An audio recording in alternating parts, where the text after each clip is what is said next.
Good morning botany third year student. आज हम first paper का थर्ड यूनिट स्टार्ट करेंगे। थर्ड यूनिट का टॉपिक है हेटेरोस्पोरी इन टेरिडोफाइटा। तो हेटेरोस्पोरी क्या होते हैं हम देखते हैं कि टेरिडोफाइटा समूह के पादप बीजाणुओं द्वारा जनन करते हैं। टेरिडोफाइटा के पादप जो होते हैं बीजाणुद्भिद होती है इनकी मेन प्लांट बॉडी। तो बीजाणुद्भिद प्लांट बॉडी में स्पोरेंजिया होती है, उसके अंदर स्पोर बनते हैं। तो ये स्पोर द्वारा ही जनन करते हैं। तो स्पोर का निर्माण बीजाणुधानियों में होता है, स्पोरेंजिया में होता है। अधिकांश जातियां सम बीजाणु की होती है, होमोस्पोरस ही होती है। तो होमोस्पोरस मीन्स सम बीजाणुक, जिसमें एक ही प्रकार के बीजाणु बनते हैं, अर्थात इनमें केवल एक ही प्रकार की बीजाणुधानियां पाई जाती है तथा उनमें उत्पन्न होने वाले सभी बीजाणु समान होते हैं। इस प्रकार की जातियां सम बीजाणुक कहलाती है और ये स्थिति सम बीजाणुकता या होमोस्पोरी कहलाती है। तो सम बीजाणुकता का क्या मीनिंग हुआ कि टेरिडोफाइटा के अधिकांश पादप जो हैं जिनमें एक ही प्रकार की बीजाणुधानी पाई जाती है और उन बीजाणुधानी से एक ही प्रकार के बीजाणु बनते हैं, ठीक है।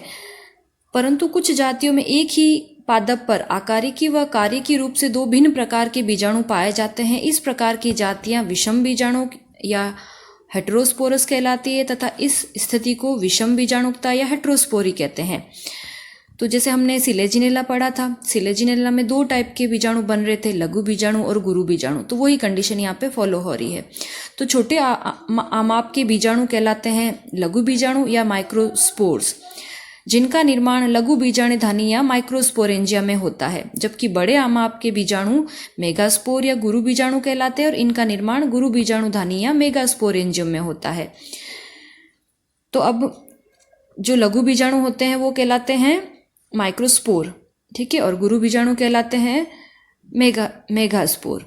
तो लघु बीजाणु के अंकुरण से नर युग्मकोद्भिद विकसित होता है जिस पर पुंधानी उत्पन्न होती है, जबकि गुरु बीजाणु के अंकुरण से स्त्री युग्मकोद्भिद विकसित होता है जिस पर स्त्री धानी उत्पन्न होती है। इस प्रकार एक ही पौधे में दो भिन्न आमाप, संरचना व कार्य वाले बीजाणुओं के बनने की क्रिया को विषम बीजाणुकता कहते हैं, ठीक है। तो विषम बीजाणुकता का मीनिंग समझ में आया कि टेरिडोफाइटा के कुछ प्लांट्स जो होते हैं वो उनमें दो प्रकार की बीजाणुधानियां पाई जाती है और उनमें दो ही अलग अलग प्रकार के बीजाणु उत्पन्न होते हैं जिन्हें लघु बीजाणु व गुरु बीजाणु कहते हैं। तो ये स्थिति विषम बीजाणुकता कहलाती है। तो हम उन प्लांट्स का नाम देखते हैं जिनमें विषम बीजाणुकता पाई जाती है। Selaginella, Isoetes, Stylites, Marsilea, Pilularia, Regnellidium, Salvinia, Azolla and Platyzoma. तो आपके सिलेबस में सिलेजिनेला है, मार्सिलिया है और एजोला है, ठीक है। तो आप इस हेटेरोस्पोरी में ये वाला डायग्राम बना सकते हैं जिसमें एक तरफ तो गुरु बीजाणु पर्ण है और एक तरफ गुरु बीजाणु पर्ण, गुरु बीजाणु धानी और गुरु बीजाणु, और इधर है लघु बीजाणु पर्ण, लघु बीजाणु धानी और लघु बीजाणु, ठीक है।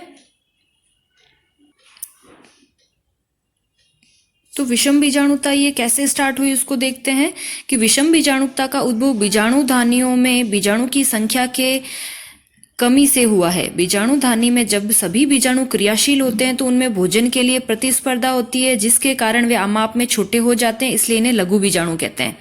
तो जितने भी बीजाणु होते हैं वो जितने बीजाणु बनते हैं वो ज़्यादा बनते हैं और सारे बीजाणु ही एक्टिव होते हैं और फिर उनको सबको भोजन की ज़रूरत होती है, तो एक दूसरे से वो कंपीट करते हैं और इसलिए उनकी साइज छोटी रह जाती है और वो लघु बीजाणु कहलाते हैं।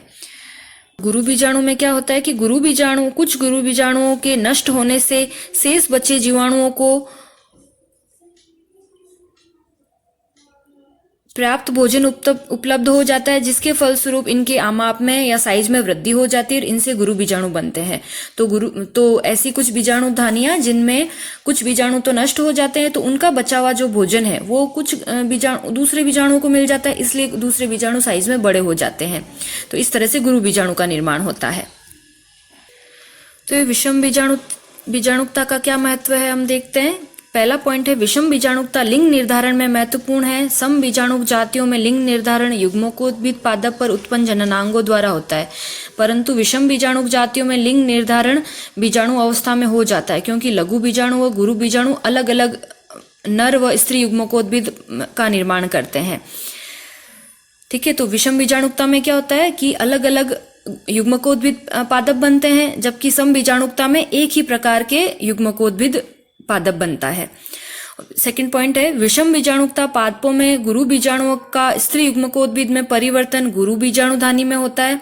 इसके विकास के लिए आवश्यक पोषण बीजाणुद्भिद मात्र पादप से प्राप्त होता है। इस प्रकार इनका विकास पर्यावरणीय कारकों से प्रभावित हुए बिना निरंतर व सामान्य प्रकार से होता है, जबकि सम बीजाणु जातियों में बीजाणु का अंकुरण बीजाणुधानी से बाहर अधो स्तर पर होता है तथा ये प्रोथैलस स्वतंत्र जीवन यापन करते हैं। इस प्रकार इन्हें अपने अस्तित्व के लिए पर्यावरण कारकों से संघर्ष करना पड़ता है। तो जो गुरु बीजाणुधानी है उसमें जो स्त्री गुरु बीजाणुधानी में गुरु बीजाणु बनेंगे, गुरु बीजाणु से निर्माण होगा स्त्री युग्मकोद्भिद पादप का। तो वो स्त्री युग्मकोद्भिद पादप को फिर उसमें अंड का निर्माण होने के लिए जो भोजन है वो स्त्री युग्मकोद्भिद से ही मिल जाता है, जबकि जब सम बीजाणु बनते हैं तो उसमें बीजाणु के निर्माण के लिए और बीजाणु के अंकुरण के लिए उनको दूसरे कारकों पर निर्भर रहना पड़ता है भोजन के लिए। ठीक है, तो इसमें इनको संघर्ष ज्यादा करना पड़ता है सम बीजाणु को। थर्ड पॉइंट है, विषम बीजाणुकता बीज स्वभाव की पहली आवश्यकता है। बीज स्वभाव का मुख्य लक्षण गुरु बीजाणु का मातृ पौधे में निषेचन के काफी समय पश्चात तक धारण करना है। यह प्रवृत्ति भ्रूण के विकास के लिए पर्याप्त पोषण निश्चित करती है। इस प्रकार की प्रवृत्ति सिलेजिनेला में पाई जाती है। सिलेजिनेला में हम देखेंगे कि जो गुरु बीजाणु है वो काफी मोटा होता है और हार्ड होता है, तो ऐसा दिखाई देता है कि वो सीड के जैसा है। ठीक है, लेकिन अभी यहाँ पे टेरिडोफाइटा में सीड नहीं बनना स्टार्ट हुए हैं, लेकिन सीड जैसी हैबिट इसमें प्रेजेंट रहती है। तो सिलेजिनेला में गुरु बीजाणुओं का गुरु बीजाणुधानी से विमोचन नहीं होता है, अपितु स्त्री युग्मकोद्भिद का विकास बीजाणु भित्ति के भीतर ही हो जाता है। इस प्रकार युग्मकोद्भिद के विकास के लिए पोषण मात्र बीजाणुद्भिद से प्राप्त होता है। तो ये एक टॉपिक कंप्लीट होता है हेटेरोस्पोरी इन टेरिडोफाइटा। तो अब हम स्टार्ट करते हैं नेक्स्ट टॉपिक, फोर्थ यूनिट का next topic, evolution of seed habit. ठीक है, तो सीड हैबिट का इवोल्यूशन कहाँ से होता है? सीड, तो अभी हमने देखा था कि सीड हैबिट का इवोल्यूशन टेरिडोफाइट से ही स्टार्ट हो जाता है। वो जिम्नोस्पर्म तक कंटिन्यू रहता है और एंजियोस्पर्म में फिर सीड बन जाते हैं। तो सीड हैबिट को हम देखते हैं। बीजीय पादपों सीड बियरिंग प्लांट्स में दो प्रकार के बीजाणु, लघु बीजाणु जिन्हें माइक्रोस्पोर कहते हैं और गुरु बीजाणु जिन्हें मेगास्पोर कहते हैं, पाए जाते हैं, जो अंकुरण द्वारा क्रमशः नर युग्मकोद्भिद व स्त्री युग्मकोद्भिद का निर्माण करते हैं। इन पादपों में केवल एक गुरु बीजाणु सक्रिय रहता है। यह गुरु बीजाणु मात्र पादप पर ही बीजांड से विमुक्त हुए बिना गुरु बीजाणुधानी में ही अंकुरित होकर स्त्री युग्मकोद्भिद का निर्माण करता है। तो जो गुरु बीजाणु बनता है वो सक्रिय होकर स्त्री युग्मकोद्भिद प्लांट का निर्माण करता है। बीजांडकाय तथा स्त्री युग्मकोद्भिद अध्यावरण द्वारा संरक्षित रहते हैं। निषेचन के फलस्वरूप जाइगोट से भ्रूण तथा अध्यावरण से बीज आवरण का निर्माण होता है। यह आवरण व भ्रूण युक्त बीजांड ही बीज कहलाता है। मात्र पौधे से पृथक होकर बीज अंकुरण द्वारा नए बीजाणुद्भिद पादप का निर्माण करता है। तो इसमें बीजाणुद्भिद क्या है कि बीजाणुद्भिद प्लांट से दो प्रकार के बीजाणु बनेंगे, लघु बीजाणु व गुरु बीजाणु। गुरु बीजाणु से बनेंगे स्त्री युग्मकोद्भिद पादप। तो स्त्री युग्मकोद्भिद से बनते हैं एग का निर्माण होगा और वो एग फिर जो है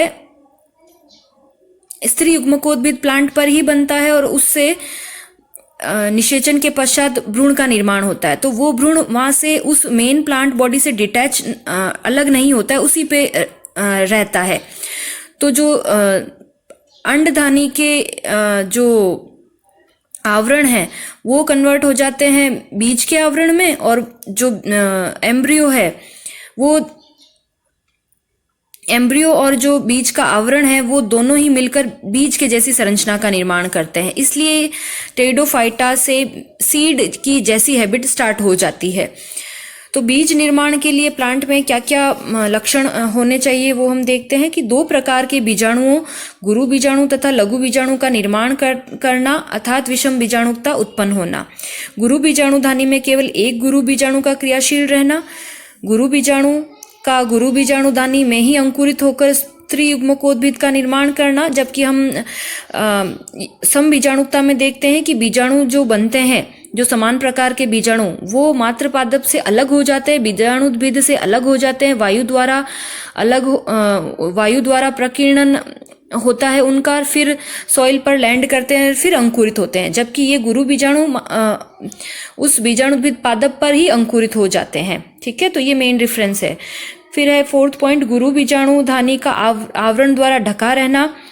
जबकि जो लघु बीजाणु और ये सम बीजाणु जो समान प्रकार के बीजाणु हैं वो किसी आवरण द्वारा ढके नहीं रहते हैं, जबकि गुरु बीजाणुधानी जो है वो आवरण द्वारा ढकी रहती है। लघु बीजाणुओं के अभिग्रहण के लिए गुरु बीजाणुधानी के शीर्ष का समुचित विस्तार होना। तो लघु बीजाणु एक्ट करते हैं एज एंथ्रोजोइड, तो वो लघु बीजाणु गुरु बीजाणुधानी के अंदर एंटर हो जाते हैं। ठीक है, तो ये कंडीशन टेरिडोफाइटा में ही प्रेजेंट रहती है। नेक्स्ट हम देखते हैं कि निषेचन व भ्रूण परिवर्धन बीजाणुधानी में पूर्ण होना तथा माता पादप द्वारा भ्रूण विकास के लिए पोषण प्रदान करना। भ्रूण में सुप्तावस्था या डोरमेंसी का होना, भ्रूण कुछ समय तक अंकुरित नहीं होता है या मेन प्लांट बॉडी उसकी नहीं बनती है, वो कुछ टाइम के लिए डोरमेंसी में चला जाता है रेस्ट पीरियड में, फिर वो नए प्लांट का निर्माण करता है।